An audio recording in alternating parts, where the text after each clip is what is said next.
नमस्कार दोस्तों। आजकल किसी के पास भी टाइम नहीं है। लोग अपने सपनों को बहुत जल्दी पाना चाहते हैं, बहुत जल्दी करोड़पति बनना चाहते हैं, शॉर्टकट से ही सब कुछ सीखना चाहते हैं।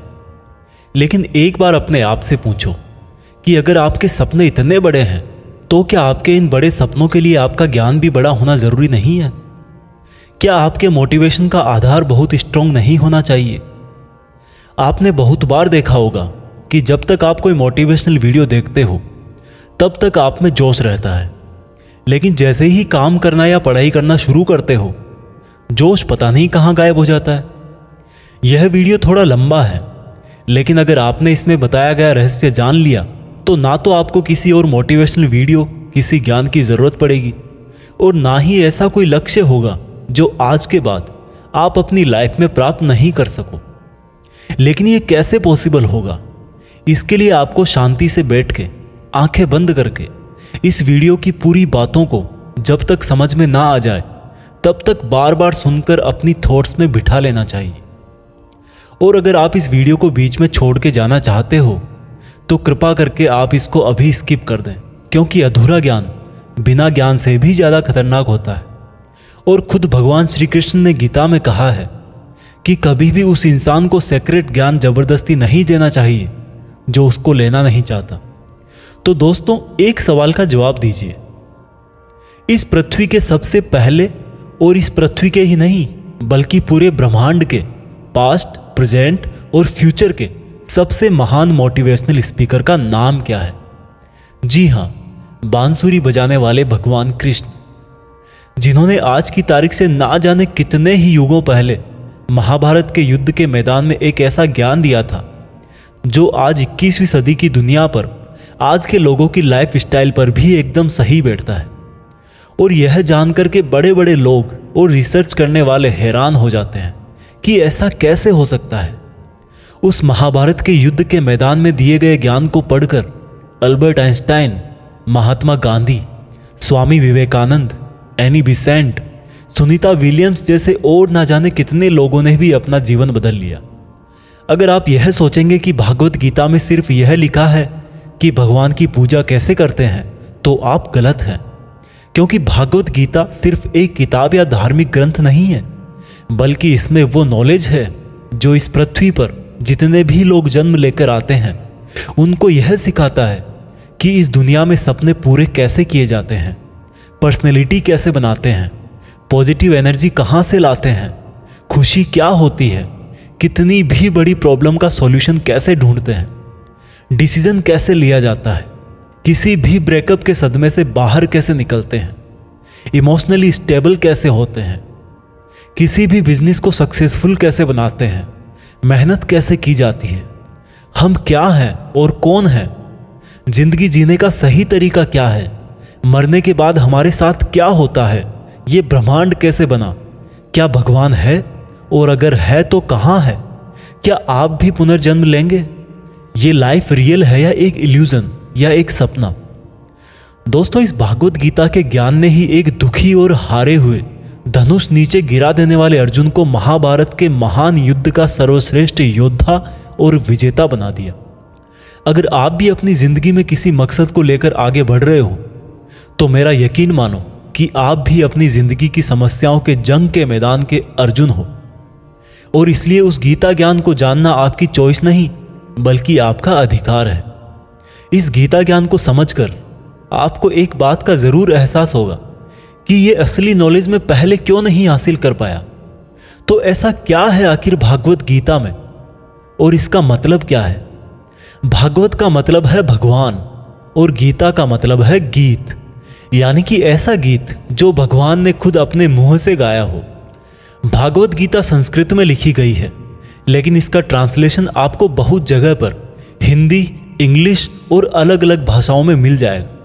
वैसे तो भागवत गीता को जितना समझोगे उतना ही कम है, लेकिन फिर भी इस वीडियो में मैंने गीता के पूरे 18 अध्याय, 700 श्लोक पढ़कर उनको आज की जनरेशन के हिसाब से, स्टूडेंट के हिसाब से, बिजनेसमैन के हिसाब से, अपने करियर में, अपनी लाइफ में, अपने रिलेशनशिप में और अपनी प्रॉब्लम्स में कैसे यूज करते हैं वह बताया है। दोस्तों, मैं यहाँ पर पूरे 18 चैप्टर कवर करूँगा और कोई भी चैप्टर शुरू करने से पहले मैं आपको यह बताऊंगा कि उसमें आप क्या सीखने वाले हो। फिर उस चैप्टर को शॉर्ट में समझाऊंगा और उसके बाद उससे सीखने वाली चीज़ों को डिटेल में समझाऊंगा।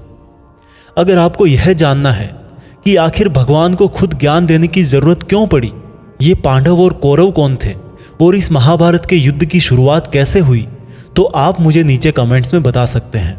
मैं उसका भी वीडियो आपको अलग से दे दूंगा।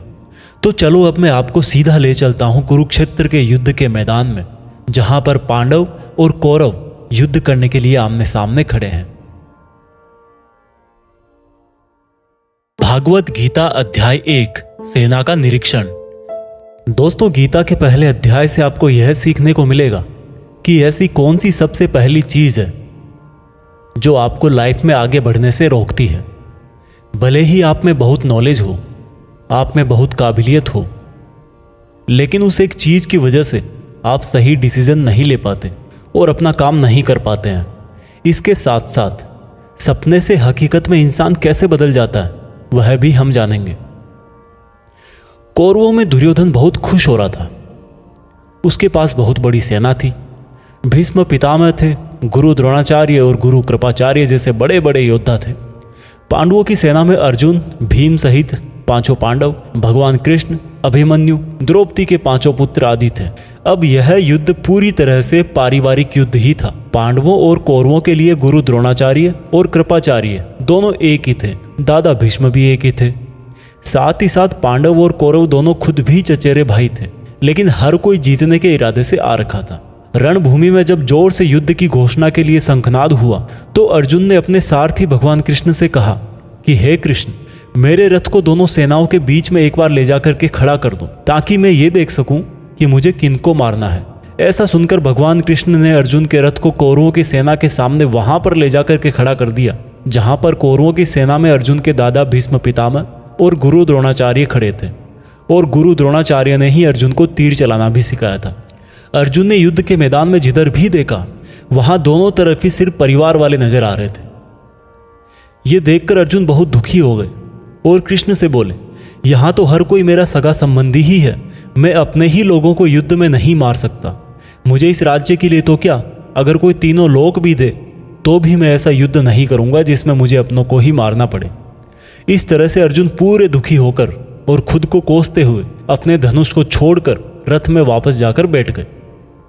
दोस्तों, गीता के इस फर्स्ट चैप्टर से हमें यह सीखने को मिलता है कि वास्तविकता सोच से अलग होती है। हमें नहीं पता होता है कि जब हम कोई काम करने का इरादा लेकर जा रहे होते हैं तो वहां पर क्या हो सकता है। जब हम किसी बुरी चीज का सामना करते हैं तो हम संयम खो बैठते हैं और घबरा जाते हैं, और घबरा जाने के बाद हम हमारा ही असली रूप भूल जाते हैं। भले ही अर्जुन युद्ध कला में मास्टर थे और भले ही वो युद्ध करने के लिए मैदान में धनुष उठाकर चले आए, लेकिन युद्ध सिर्फ हथियारों के चलाना जानने से नहीं होता। उसके लिए इरादे भी चाहिए होते हैं, इमोशनल स्टेबिलिटी चाहिए होती है। मैदान में आकर अर्जुन को अपनी ड्यूटी से ज़्यादा फैमिली और गुरुओं से मोह हो गया और उससे फिर वो दुखी हो गए। वो युद्ध करने का डिसीजन नहीं ले पाए। इससे यह भी सीखने को मिलता है कि जिंदगी में हमें हमारा कर्म करने से सबसे पहले रोकने वाला कोई होता है तो वो है हमारा मोह, यानी कि अटैचमेंट। आप सुबह जल्दी उठ सकते हो, लेकिन आपको नींद और आलस्य का मोह होता है। अर्जुन एक क्षत्रिय थे और युद्ध करना ही उनका काम था, और वो युद्ध करने में बहुत अच्छी तरह से ट्रेंड भी थे, लेकिन वो अटैचमेंट में आकर अपना कर्म भूल गए।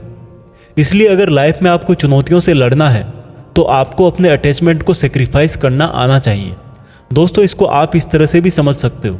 मान लो आप किसी से बहुत प्रेम करते हो, लेकिन वह मनुष्य आपकी प्रेम की कदर नहीं करता। ऐसे में आपको उसका प्रेम पाने का मोह नहीं होना चाहिए, क्योंकि अटैचमेंट किसी भी तरह का हो, जब तक वो है आप अपनी लाइफ के अर्जुन नहीं बन पाओगे। भागवत गीता अध्याय 2 गीता का सार। दोस्तों, गीता के दूसरे अध्याय से हमें इमोशनल स्टेबिलिटी, आत्मा, मृत्यु, पुनर्जन्म, डिसीजन मेकिंग के बारे में सीखने को मिलता है, और गुस्से का सबसे बड़ा रीजन और उसका सॉल्यूशन क्या है, कैसे आप किसी भी कंडीशन में खुश रह सकते हो, और मेहनत कैसे करते हैं, यह भी आपको सीखने को मिलेगा। जब अर्जुन ने युद्ध करने से मना कर दिया तब सारथी श्री कृष्ण ने अर्जुन से कहा कि अर्जुन, ये तुम्हें अचानक से क्या हो गया? जिस तरह की कमजोर बातें तुम बोल रहे हो वो तुम जैसे महान योद्धा के मुंह से बिल्कुल अच्छी नहीं लगती। इसलिए अपने इस मन की कमजोरी को छोड़कर युद्ध के लिए वापस खड़े हो जाओ। अर्जुन बोले कि मैं किस तरह से अपने ही गुरुजी द्रोणाचार्य और दादाजी भीष्म पितामह को मारने के लिए अपना धनुष चला सकता हूँ, क्योंकि ये तो मेरे लिए हमेशा से ही भगवान की तरह रहे हैं। इस युद्ध को करने से अच्छा है कि मैं भिखारी बन जाऊं, क्योंकि अपनों को ही मारूंगा तो जीत में भी मेरी हार ही है। मैं सही और गलत को नहीं समझ पा रहा, इसलिए मेरा मार्गदर्शन करो कृष्ण। श्री कृष्ण मुस्कुराकर अर्जुन को देखने लगे। भले कोई इंसान उनसे कुछ मांगे और वो दे ही ना, ऐसा भी कभी हो सकता है क्या? यहीं से शुरू होता है भागवत गीता का वो ज्ञान जो आपको भी अर्जुन बनकर ध्यान से सुनना और समझना चाहिए। श्री कृष्ण बोले कि अर्जुन, ये तुझे अचानक से क्या हो गया? तुझ जैसे इंसान को किसी दूसरे की मृत्यु को लेकर नहीं डरना चाहिए।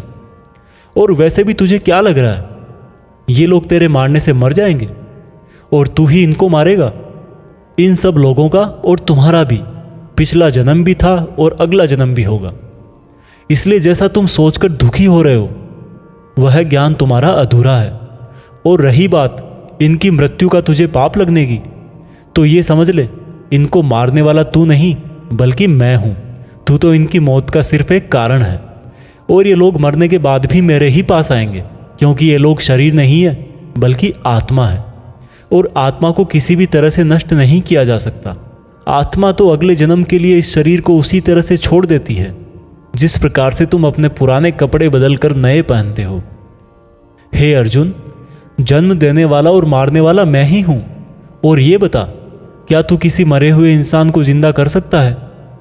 अगर तू मरे हुए को जीवन नहीं दे सकता तो जीवित को भी नहीं मार सकता, क्योंकि जीवन देने वाला भी मैं हूं और मारने वाला भी मैं हूं, और इनकी मौत मैंने तेरे ही हाथों लिखी है।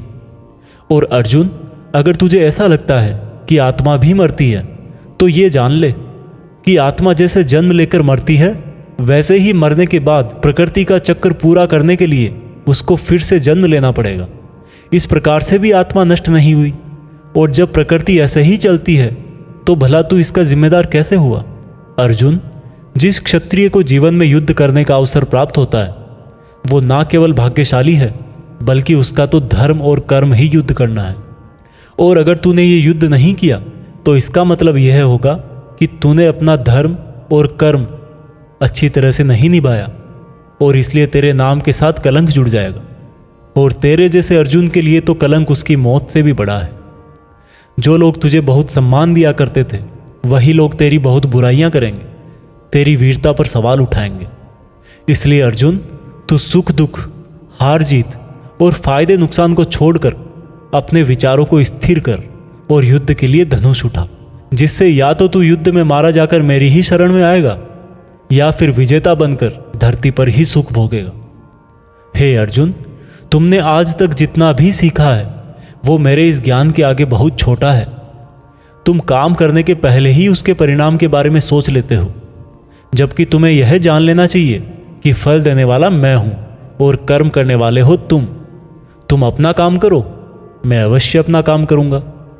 इस बात पर अर्जुन ने श्री कृष्ण से सवाल किया कि आपने मुझे अपने विचारों को स्थिर यानी कि अपने इमोशंस और थॉट को कंट्रोल करने को कहा है, तो यह मैं कैसे करूं? इस पर श्री कृष्ण बोले कि जो व्यक्ति अपने मन की सभी इच्छाओं और अपने सभी कर्मों के फल के बारे में सोचना बंद कर देता है वही स्थिर बुद्धि कहलाता है। ऐसे व्यक्ति को ना तो खुद के साथ बुरा होने से दुख होता है और ना ही किसी अच्छे काम में खुशी होती है। जिसके मन से हर प्रकार का डर, भावना और क्रोध नष्ट हो गए हैं, जो शुभ अशुभ के चक्कर से बाहर निकल गया है, जो इस प्रकार से अपनी इच्छाओं को वश में कर लेता है जैसे कोई कछुआ खुद को खुद में ही समेट लेता है, उस मनुष्य की बुद्धि स्थिर हो जाती है। क्योंकि अपनी इच्छाओं के बारे में सोचते रहने से हमें वो इच्छाएं अच्छी लगने लगती है। इच्छाएं अच्छी लगने लगती है तो फिर उन इच्छाओं को पूरा करने का मन करता है। जब उन इच्छाओं को पूरा करने में कोई रुकावट आती है तो फिर हमें गुस्सा आता है, और गुस्सा आने से इंसान पागल हो जाता है, और फिर वो अपना कर्म और धर्म भूलकर खुद ही अपनी स्थिति से नीचे गिर जाता है। परंतु अगर कोई अपनी इच्छाओं को वश में करके उनका गुलाम नहीं होता तो उसका अंतर्मन शुद्ध रहता है और उसके दुख का अंत हो जाता है। और जब उसके सब दुख ही समाप्त हो जाते हैं तो उसकी बुद्धि स्थिर हो जाती है। परंतु जिसकी इच्छाएं और कामनाएं उसके मन से नहीं जाती है वो मनुष्य कभी शांति नहीं पाता, और जब शांति ही नहीं पाएगा तो वो खुश कैसे रहेगा भला। उसकी हालत तो उस नाव की तरह होती है जिसको उसकी इच्छाओं की हवा किसी भी दिशा में बहा करके ले जा सकती है। स्थिर बुद्धि वाला प्राणी तो उस समुद्र की तरह है जिसमें चाहे कितनी ही नदियां आके मिले फिर भी उसको कोई फर्क नहीं पड़ता। और इसी तरह का स्थिर बुद्धि वाला प्राणी मृत्यु के बाद मेरी ही शरण में आता है। दोस्तों, अब आते हैं इस चैप्टर के मीनिंग पर। आप में से बहुत सारे लोग होंगे जो अपने प्रियजनों को खो देते हैं, और आज तक आप लोगों में से जिसने भी अपने प्रियजन को मृत्यु के द्वारा इस संसार से नहीं खोया है उसको भी यह जान लेना चाहिए कि उनकी जिंदगी में भी उनके किसी सबसे प्रिय, यहाँ तक कि खुद की भी मौत एक दिन जरूर होगी। लेकिन इससे उदास होने की कोई बात नहीं है, क्योंकि खुद भगवान ने ही कहा है कि हम अपने जन्म से पहले भी इस दुनिया में नहीं थे और मौत के बाद भी नहीं रहेंगे, लेकिन उस समय हम किसी न किसी रूप में इस ब्रह्मांड में ज़रूर रहेंगे। और इसलिए हमें मौत से नहीं डरना चाहिए, क्योंकि या तो हमारा पुनर्जन्म होगा या फिर हम परमात्मा में हमेशा के लिए मिल जाएंगे। और जब सब लोग आखिर में एक ही जगह मिल जाएंगे तो फिर क्या भावुक होना। और यही प्रकृति का नियम भी है। और हम कोई शरीर नहीं है जो हमें डरने की ज़रूरत है। हम आत्मा है और उसी का अंश है जिसको हम भगवान कहते हैं। और अगर हमें बनाने वाला भगवान है तो फिर हमें उससे ही मिलने का प्रयत्न करना चाहिए। ये दुनिया तो मात्र उस ईश्वर का एक मायाजाल है। अब दोस्तों, अर्जुन डिसीजन नहीं ले पा रहे थे। जब भी हम कोई डिसीजन लेते हैं तो एक तरफ हमारा अटैचमेंट होता है और दूसरी तरफ वो होता है जो हमें करना चाहिए। और इसी मोह के चक्कर में हम वो नहीं कर पाते जो हमारा रियल काम होता है और जो हमें लाइफ में सफलता के रास्ते पर आगे ले जाता है। उदाहरण के लिए, अगर आपको घर से दूर पढ़ाई करने के लिए या सपने पूरे करने के लिए घर से दूर जाना पड़ रहा है तो आपको अपने परिवार का मोह छोड़ना पड़ेगा। इसी तरह से आपको हर डिसीजन में यह देखना है कि आपकी लाइफ में मोह कौन कौन से हैं और आपके कर्तव्य के लिए ज़रूरी क्या है। इसके बाद बात करते हैं कि हमारी प्रॉब्लम्स का सबसे बड़ा कारण क्या है और उनका सबसे बड़ा सॉल्यूशन भी क्या है। दोस्तों, हमारे दुखों का सबसे बड़ा कारण है हमारा अपनी इच्छाओं के बारे में सोचना। जब हम अपनी इच्छाओं के बारे में सोचते हैं तो समय बीतने के बाद हम उनको पूरा करने की भी कोशिश करते हैं, और जब वो कोशिशें नाकाम हो जाती है तो हमारे अंदर गुस्सा पैदा हो जाता है।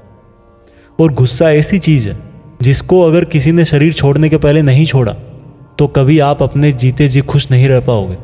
आप हमेशा अपने आप को समस्याओं से घिरा हुआ ही पाओगे, क्योंकि ये दुनिया तो सिर्फ आपका ही रिफ्लेक्शन है। अब आप यह भी बोलोगे कि अगर ज़िंदगी में कोई इच्छा ही नहीं रखेंगे तो सक्सेस कैसे हासिल होगी, नाम कैसे कमाएंगे। तो दोस्तों, इसके बारे में भगवान कृष्ण ने कहा है कि सबसे पहले आप अपने कर्म को पहचानिए, यानी कि आपके लिए ऐसा क्या करना ज़रूरी है जो आपको अपना लक्ष्य प्राप्त करवाएगा। और उसके बाद सफल होने की उम्मीद या असफल होने का डर मन में पैदा किए बिना अपने काम को ऐसे करें जैसे वो काम आप नहीं बल्कि खुद भगवान कर रहे हैं। और इस तरह से आपकी हिम्मत कभी नहीं टूटेगी, क्योंकि आपको यह लगेगा कि ये काम मैं नहीं बल्कि मेहनत भगवान कर रहे हैं। और इस तरह से आपकी हिम्मत कभी नहीं टूटेगी, क्योंकि आपको यह लगेगा ही नहीं कि आप मेहनत कर रहे हो। भागवत गीता अध्याय 3 कर्म योग। दोस्तों, अब गीता के 3rd चैप्टर में हम जानेंगे कि ऐसी कौन सी 2 चीज़ें हैं जो आपको इस दुनिया में कुछ भी हासिल करके दे सकती है। इसमें यह भी जानेंगे कि हम क्या हैं और हमारे अपने मन को अपने काबू में करके अपनी सभी गंदी आदतें कैसे छोड़ें और अपनी मनचाही मंजिल कैसे प्राप्त करें। अर्जुन बोले, हे कृष्ण, आपकी बातें सुन के ऐसा लग रहा है कि जैसे ज्ञान कर्म से ज़्यादा सही है, लेकिन आप तो मुझे सन्यासी बनने की जगह युद्ध करने के लिए बोल रहे हो। तो आप ये बताइए कि मैं ज्ञान का रास्ता अपनाकर सन्यासी बनूं या कर्म का रास्ता अपनाकर युद्ध लड़ूं। सुनकर कृष्ण बोले, इस संसार में मैंने खुद ने ही 2 तरह के योग बनाए हैं। योग मतलब ऐसा रास्ता जिससे हम अपना जीवन सफल बनाते हैं। उनमें से एक है ज्ञान योग और दूसरा है कर्म योग। और अर्जुन, तुम एक मनुष्य हो, तुम चाह करके भी अपने शरीर के कर्मों को पूरी तरह से नहीं छोड़ सकते। उदाहरण के लिए, तुम्हें हर पल सांस तो लेना ही पड़ेगा। अगर पेट है तो खाना तो पड़ेगा ही। और अगर तुम इन सब को किसी भी शक्ति से रोकना भी चाहोगे तो क्या निश्चित है कि तुम अपनी इच्छाओं के बारे में नहीं सोचोगे। कहने का मतलब है तुमसे जाने अनजाने में कर्म तो हो ही जाएगा, क्योंकि तुम मनुष्य हो और तुम तो वैसे क्षत्रिय हो तो तुम अपने धर्म से भी बंधे हो। इसलिए तुम्हारे लिए संन्यास के रास्ते की जगह कर्म का रास्ता ज़्यादा सही है। मतलब ज्ञान योग या सांख्य योग की जगह कर्म योग ज़्यादा सही है। इसलिए तुम यह सोचकर कि यह काम तुम नहीं कर रहे हो बल्कि प्रकृति का गुलाम होकर तुम्हारा शरीर कर रहा है, फल की इच्छा किए बिना अपना कर्म योग करो। क्योंकि अगर तुम अपने आप को खुद के कर्म का कर्ता यानी करने वाला नहीं मानोगे तो मैं तुम्हारा कर्ता बनूंगा, और जब मैं तुम्हारा कर्ता बनूंगा तो तुम्हें बिना मांगे ही वो सब सुविधाएं, सुख और राज्य दे दूंगा जिसकी तुम्हें ज़रूरत होगी। बिना मेहनत किए ही सुख सुविधाओं और राज्य का भोग किया तो तुम एक चोर कहलाओगे और तुम कभी परमात्मा यानी कि मुझसे नहीं मिल पाओगे। जिस तरह से महान लोग खाने के लिए नहीं बल्कि जीने के लिए खाते हैं, उसी तरह से तुम भी परिणाम के लिए नहीं बल्कि कल्याण के लिए युद्ध करो। हे अर्जुन, तुम मनुष्यों में सबसे बड़े हो, इसलिए जैसा तुम करोगे ठीक वैसा ही तुम्हारी संतान या आने वाली दुनिया करेगी। अर्जुन, अब तू मुझको ही देख ले, मैं तो भगवान हूँ, मुझे भला किसी काम को करने की ज़रूरत क्या है? पर मैं इसलिए अपना कर्म करता हूँ क्योंकि मनुष्य की आत्मा मेरा ही छोटा सा अंश है, और जैसा मैं करूँगा वैसा ही फिर मनुष्य करेगा, और इस तरह से तो पूरी सृष्टि ही नष्ट हो जाएगी। कोई अगर तुम्हारा साथ भी ना दे या तुम्हारी आलोचना भी करे तो तुम उनको बिना कुछ कहे सिर्फ अपना कर्म करते जाओ, और ऐसा करने पर वह मनुष्य भी कुछ समय बाद तुम्हारे जैसा ही करने लग जाएगा। जो व्यक्ति यह सोचता है कि वह कर्म खुद करता है, उससे बड़ा मूर्ख और दुखी इस दुनिया में और कोई नहीं है, और ज्ञानी लोगों के द्वारा ऐसे मूर्खों को कभी नहीं छेड़ा जाना चाहिए। इसलिए अर्जुन, तू भी अपने आप को इस कर्म के बंधन में ना बांधकर बिना किसी आशा के, दया के और पछतावे के अपना युद्ध कर। अर्जुन, खुद का धर्म और कर्म दूसरों के धर्म और कर्म से ज़्यादा अच्छा समझा जाना चाहिए। भले ही हमारे खुद के धर्म में और कर्म के पालन करने में कोई कमी रह जाए। अर्जुन ने फिर सवाल किया कि अगर मनुष्य उसी परमात्मा का अंश है तो उससे गलतियां क्यों हो जाती है और वो बुरे काम क्यों करता है? भगवान श्री कृष्ण बोले कि मनुष्य शरीर भोग विलास करना चाहता है क्योंकि उसकी प्रकृति वैसी ही है। इसलिए अगर उसकी इच्छा पूरी नहीं होती तो उसको क्रोध आता है, और जिस तरह धुएं की वजह से आग दिखाई नहीं देती, उसी तरह से काम और क्रोध की वजह से मनुष्यों को अपना धर्म, कर्म और परमात्मा दिखाई नहीं देते, और इसी वजह से क्रोध और कामनाओं में आकर मनुष्य अपनी इंद्रियों और मन पर नियंत्रण खो देता है और ना चाहते हुए भी बुरे काम और गलतियां कर बैठता है। अर्जुन, तू हमेशा याद रखना, इस शरीर से ज़्यादा शक्तिशाली है इसकी इंद्रियां, इंद्रियों से ज़्यादा शक्तिशाली है मन, मन से शक्तिशाली है बुद्धि, और बुद्धि से ज़्यादा शक्तिशाली हो तुम यानी कि तुम आत्मा। इसलिए अर्जुन, तू अपनी आत्मा से अपनी बुद्धि को वश में कर। बुद्धि मन को वश में करेगी, मन इंद्रियों को वश में करेगा, और इंद्रियां शरीर को यानी कि तुम्हारे बुरे कर्मों को। दोस्तों, अब श्री कृष्ण की कही गई बातों को हम आज की लाइफ के हिसाब से समझते हैं। देखो, इस दुनिया में रिजल्ट दो ही चीज़ों से आते हैं, ज्ञान और कर्म, मीन्स नॉलेज और एक्शन, लेकिन दोनों अलग अलग हैं। आज की दुनिया में हम दोनों चीज़ों को आपस में रिलेट करके देखेंगे। हमारे लिए नॉलेज भी उतना ही ज़रूरी है जितना एक्शन।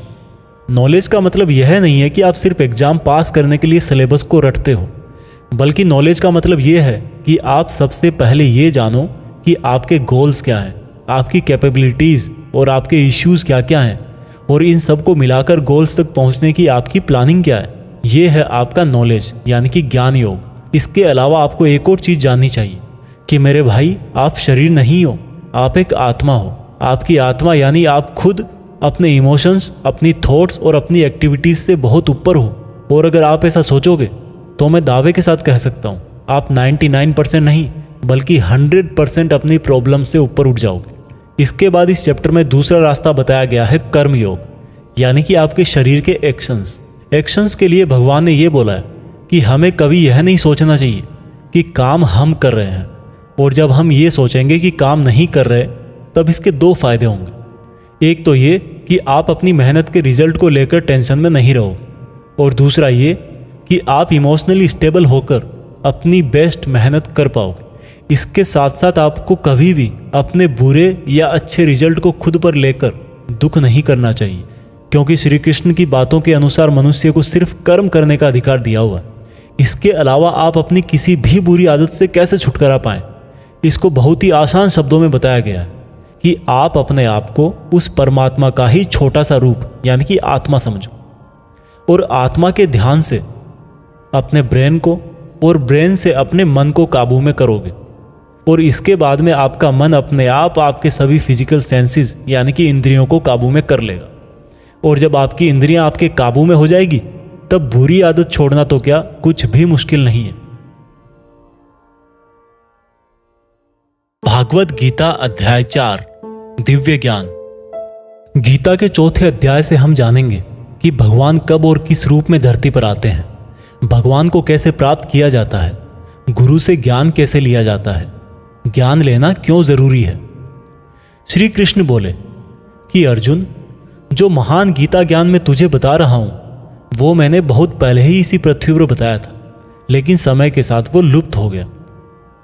इस पर अर्जुन बोले कि हे कृष्ण, आप तो अभी वर्तमान काल में हो, तो आप बहुत पहले के समय में ऐसा कैसे कर सकते हो।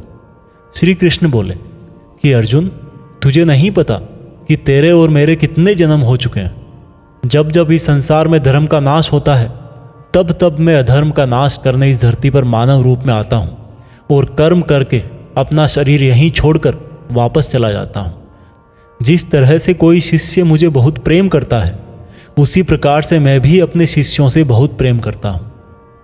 मैंने भले ही इस संसार को बनाया है, लेकिन मैं फिर भी यह नहीं सोचता कि यह मैंने बनाया है। इसलिए मनुष्य को भी कर्म करते समय यह नहीं सोचना चाहिए कि मैं कर रहा हूँ। जो मनुष्य किसी भी कर्म के फल और सुख दुख से परे होकर कर्म करता है वही सबसे अच्छा है। जिसको अपने शरीर पर कोई घमंड नहीं होता, उसको वश में रखता है, वही मनुष्यों में सबसे ऊंचा है। और अर्जुन, जो मनुष्य इस धरती में खुश नहीं रह पाता वो परलोक में भी खुश नहीं होता। इसलिए किसी भी मनुष्य को अपने गुरु को पहचान कर, अपनी इंद्रियों को जीत कर, अपना लालच छोड़कर उनकी सेवा करके उनसे वह ज्ञान सीखना चाहिए जिससे बड़े बड़े पापी भी मेरी शरण में आ जाते हैं। जिस तरह से आग सूखी लकड़ियों को जला देती है, उसी तरह से गुरु से सीखा हुआ ज्ञान भी हर अज्ञान को मिटा देता है। हमेशा कर्म करने वाला और हमेशा मुझ में श्रद्धा रखने वाला ही मुझको प्राप्त कर पाता है। इसलिए जिसने भी कर्म योग से सभी कर्मों को और खुद को अकर्ता मानते हुए परमात्मा को अर्पण कर दिए हैं, ऐसे मनुष्य को उसके कर्म कभी नहीं बांधते। इसलिए अर्जुन, तू भी मेरे इस दिए हुए ज्ञान से यह समझ कि कर्म तू नहीं बल्कि मैं कर रहा हूँ। दोस्तों, इस चौथे चैप्टर में यह साफ कहा गया है कि जब भी धरती पर मानवता का नाश होता है और नेगेटिव एनर्जी लोगों में ज़्यादा होती है, तब तब भगवान किसी भी रूप में आकर धर्म को फिर से स्थापित करते हैं। इसमें यह भी बताया गया है कि अगर किसी से आपको कुछ सीखना है तो सबसे पहले आपके मन में उसके प्रति रेस्पेक्ट होनी चाहिए, कोई लालच नहीं होना चाहिए और बुरी भावना भी नहीं होनी चाहिए। और ये नॉलेज लेना और सीखना हमारे लिए ज़रूरी क्यों है? क्योंकि हम चाहे किसी भी फील्ड में हो, ऑब्वियस सी बात है कि हमें उस फील्ड के गुरुओं से ज्ञान तो लेना ही पड़ेगा। और ज्ञान ऐसा तरीका है जो इस लाइफ में आपके टारगेट से और उस लाइफ में आपके परमात्मा से मिला सकता है। भागवत गीता अध्याय 5 कर्म संन्यास योग। भागवत गीता के 5वें चैप्टर में हम जानेंगे कि अपने गोल्स को कैसे प्राप्त किया जाता है और किस तरह से हमारा शरीर हमको आलस में बांधने की कोशिश करता है। अर्जुन बोले, हे श्री कृष्ण, मैं अभी भी यह नहीं समझ पा रहा हूं कि मेरे लिए कर्म ज्यादा अच्छा है या कर्मों से संन्यास। श्री कृष्ण बोले, देखो अर्जुन, भले ही संन्यास और कर्म दो अलग अलग रास्ते हों, लेकिन दोनों की मंजिल एक ही है और वो है भगवान। जो व्यक्ति अपने मन को भटकने नहीं देता, जो कर्म करके भी यह समझता है कि कर्म उसने नहीं बल्कि परमात्मा ने किया है, और जो सभी जीव जंतुओं को उसी परमात्मा का हिस्सा मानता है, वह मनुष्य मरने के बाद परमात्मा में ही मिल जाता है। महान पुरुष अपना हर काम खुद के विचारों को साफ करने और दूसरों का कल्याण करने के लिए ही करते हैं। परमात्मा कभी भी मनुष्यों को बुरा काम करने के लिए नहीं उकसाता, बल्कि लोग खुद ही अपने क्रोध और मोह में आकर बुरे कर्मों के साथ साथ उनके फलों का भी निर्माण करते हैं। मैं तो बस उनका फल उन्हीं को वापस देता हूं। इस शरीर को चाहे कितना ही सुख दे दो, उसकी इच्छाएं तब भी पूरी नहीं होती। इसलिए अर्जुन, तेरे जैसे बुद्धिमान व्यक्ति को शरीर की इच्छाओं में मन नहीं लगाना चाहिए। इस संसार का असली योगी तो वो है जिसने अपने शरीर का नाश होने से पहले अपने क्रोध का नाश कर लिया हो, जो संपूर्ण प्राणियों का हित करता है, जिसका मन किसी भी कर्म में नहीं बंधता और जो अपने भटकते हुए मन को एक जगह केंद्रित करके परमात्मा को याद करता है, वही व्यक्ति सुखी भी है और परमेश्वर सहित सबका प्यारा भी।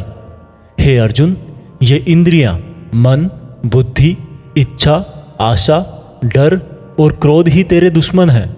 इनका त्याग कर। दोस्तों, हमारी बॉडी यानी कि शरीर हमेशा रिलैक्स रहना चाहता है, क्योंकि बाय नेचर शरीर एक निर्जीव चीज ही है अगर उसमें आत्मा ना हो तो। लेकिन हम यह सोच लेते हैं कि मैं तो शरीर हूं, ये मेरी आंखें हैं, ये मेरे हाथ हैं और अब मेरा शरीर मुझे सोने के लिए बोल रहा है। तो इसका मतलब यह है कि आपका शरीर आपकी बुद्धि पर भारी पड़ चुका है। इसलिए आपको यह समझना होगा कि आप आत्मा हो और इस शरीर को आप अपनी बुद्धि से जिस तरह चलाना चाहोगे वह वैसा ही चलेगा। दोस्तों, जो रास्ते भागवत गीता में बताए जा रहे हैं वह मनुष्य को परमात्मा से मिला देते हैं। और अगर आप इन सब बातों को अपनी लाइफ में उतारोगे तो आप अपने सपनों को तो आसानी से हासिल कर ही लोगे।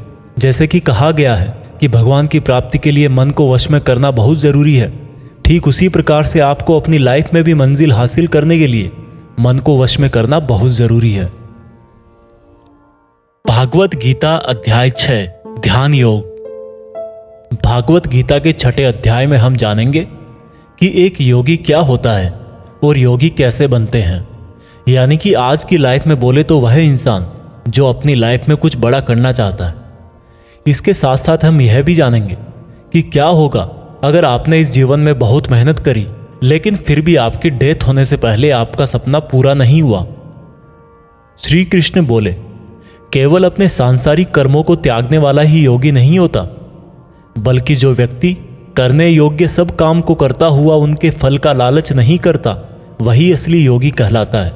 जो व्यक्ति अपने मन को जीत लेता है तो उसके लिए इस संसार में और कुछ भी जीतना जरूरी नहीं होता, और जिसका मन इधर उधर भटकता रहता है उसके लिए इस संसार में कुछ भी पाना आसान नहीं होता, क्योंकि हमारा गुलाम मन हमारा मित्र होता है और अगर हम उसके गुलाम बन जाते हैं तो वो हमारा सबसे बड़ा शत्रु बन जाता है। जो व्यक्ति अपने मन के और संसार के किसी भी विचार, वासना या वस्तु से मोहित नहीं होता और जो मित्र, दुश्मन, महात्मा, पापी, जीव जंतु आदि के प्रति समान दया भाव रखता है, वही योगी की असली निशानी होती है अर्जुन। और जब इस तरह का योगी भाव आने लगे तो बिना किसी आशा के, बिना किसी भय के अपने मन को मित्र बनाकर मेरा ध्यान करना चाहिए। ऐसा योगी नींद और भोजन भी उतना ही करता है जितना आवश्यक हो। ऐसा योगी उसी तरह से अपने वचन पर स्थिर रहता है जैसे पूरी तरह रुकी हुई हवा में दीपक की लौ होती है। जब जब भी उसका मन भटके तब तब उसको उस इच्छा को वश में करके फिर से मन को केंद्रित करना चाहिए। और जब योगी इस संपूर्ण ध्यान की अवस्था में आ जाता है तो बड़े से बड़ा दुख भी उसको उसके स्थान से नीचे नहीं गिरा सकता। अर्जुन ने कहा, मगर हे कृष्ण, यह मन बहुत ही चंचल और हठीला है। इसको एक जगह पर रोकना हवा को एक जगह पर रोकने की तरह बहुत मुश्किल है। श्री कृष्ण बोले, हाँ, यह सत्य है कि मन को वश में करना बहुत कठिन है, लेकिन यह भी जान लो कि बार बार योगाभ्यास और आत्मविश्वास से असंभव को संभव बनाया जा सकता है।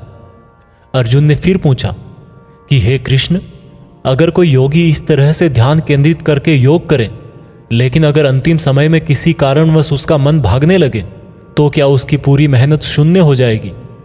श्री कृष्ण बोले, नहीं अर्जुन, निरंतर परमात्मा की तरफ बढ़ना हर आत्मा का अधिकार है। अगर किसी कारणवश वह योगी आत्मा योग की राह से विचलित भी हो जाती है तो भी उसको योग भ्रष्ट पुण्य पुरुषों के लोक में कई वर्ष सुख और आनंद मिल जाता है, और वहां पर वह ध्यान भ्रष्ट योगी भी सुख में समय बिताकर फिर से किसी पुण्यात्मा के परिवार में जन्म ले लेता है। और इस तरह से उस आत्मा की यात्रा वहीं से शुरू हो जाती है जहां पर उसने पिछले जन्म में समाप्त करी थी, और इस प्रकार से उसे एक नया रूप, नया जीवन परमात्मा से मिलन के प्रयत्न के लिए फिर से मिल जाता है। अर्थात उसका पिछले जीवन में किया गया योग बेकार नहीं जाता, लेकिन लगातार प्रयत्न करने वाला योगी इसी जन्म में अपने जीवन चक्र से मुक्त होकर परमात्मा में विलीन हो जाता है।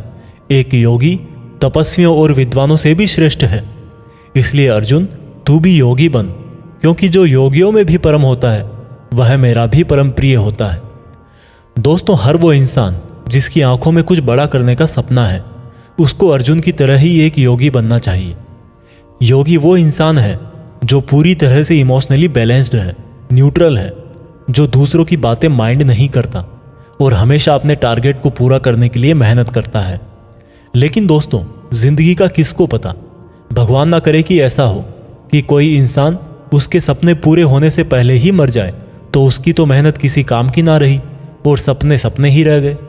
पर एक बहुत ही सीक्रेट बात भगवान कृष्ण ने इस अध्याय में यह बताई है कि अगर आप मेहनत कर रहे हो और आपने बहुत एक्सपीरियंस गेन कर लिया है, बहुत नॉलेज हासिल कर लिया है, लेकिन फिर भी आपको मंजिल नहीं मिली और किसी रीजन की वजह से, परमात्मा ना करे ऐसा हो, पर आपकी डेथ हो जाए या सपने के लिए मेहनत करते करते बूढ़े होकर मर जाओ, तो इस केस में चाहे आपको जीते जी फल मिले या ना मिले, मरने के बाद में आपको स्वर्ग में अपने कर्मों के अनुसार पूरा सुख मिलेगा। और जब आपके अच्छे कर्मों का बैलेंस खत्म हो जाएगा तो आप फिर से धरती पर जन्म लेकर आओगे और बाय नेचर आप ऐसे माहौल या घर में जन्म लोगे जिसमें आपको पिछले जन्म के ज्ञान वाला लेवल नेचुरली ही मिल जाएगा और आपको उसके आगे की मेहनत करने के लिए फिर से एक पूरी नई जिंदगी मिल जाएगी। ऐसा मैं नहीं, स्वयं कृष्ण ने योगी के बारे में बताते हुए इस गीता के 6 चैप्टर के श्लोक नंबर 37 से लेकर श्लोक नंबर 45 तक यही बात कही है और यह भी कहा है कि ये उनके लिए एप्लीकेबल है जो सच में बहुत बहुत मेहनत करते हैं। यह भागवत गीता सार आप YouTube के जीत फिक्स चैनल पर सुन रहे हैं। भागवत गीता अध्याय 7 भगवान का ज्ञान। भागवत गीता के 7वें चैप्टर में बताया गया है कि ईश्वर किस तरह से इस संसार को चलाते हैं, ईश्वर को कौन से भक्त बहुत अच्छे लगते हैं, इंसान भगवान को क्यों नहीं जान पाता है। भगवान कृष्ण बोलते हैं कि हे अर्जुन, अब मैं तुझे वो बातें बताने वाला हूं जिनको जानकर तुझे इस संसार में दूसरा कोई सा भी ज्ञान जानने की जरूरत नहीं पड़ेगी। हजारों लोगों में से कोई एक मुझे प्राप्त करने की कोशिश करता है और ऐसे हजारों कोशिश करने वालों में से कोई एक ही मुझे बहुत समर्पण के साथ प्रेम करता है। मेरे 2 रूप हैं, एक जड़ रूप यानी कि जिसमें पृथ्वी, अग्नि, जल, वायु और आकाश के साथ साथ मन, बुद्धि और अहंकार है।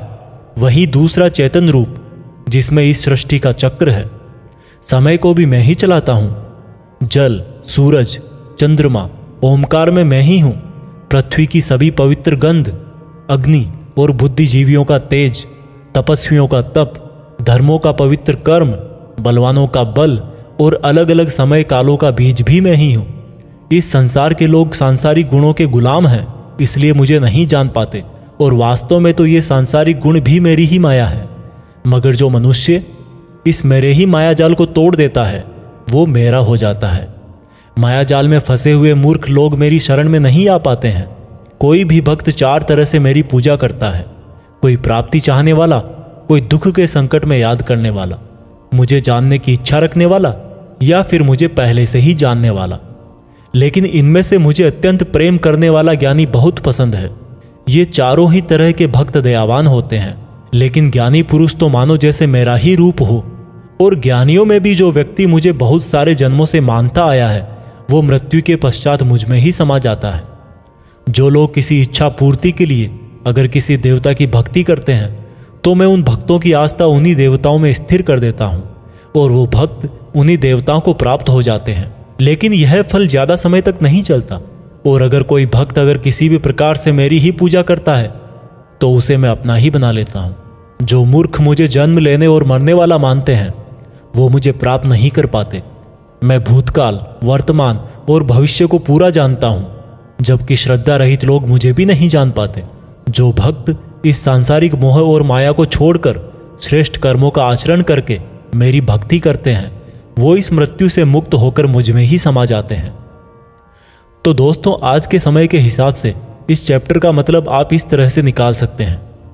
जब आप अपनी लाइफ में कोई टारगेट सेट करते हो तो आप टाइम बीतने के बाद टारगेट को भूलने लगते हो, क्योंकि डिस्ट्रैक्शंस बहुत सारे होते हैं। जैसा श्री कृष्ण ने बताया कि मायाजाल में फंसा हुआ व्यक्ति भगवान को भूल जाता है, ठीक वैसे ही कई बार बहुत मेहनत करने वाला व्यक्ति भी राह से भटक जाता है और सोचने लगता है कि ये टारगेट वारगेट सब बेकार है, लाइफ के मजे लो, कल को पता नहीं रहूं या ना रहूं। और इस तरह के लोगों को गीता में मूर्ख कहा गया है, जो इतना भी नहीं जानते कि ये डिस्ट्रैक्शन तो खुद मेहनत करने वालों को आजमाते हैं कि ये इंसान उसमें उलझ के रह जाएगा या इसको पार कर जाएगा। और इस तरह से लगातार बिना भटके जो हार्डवर्क करता है उसी को सक्सेस मिलती है।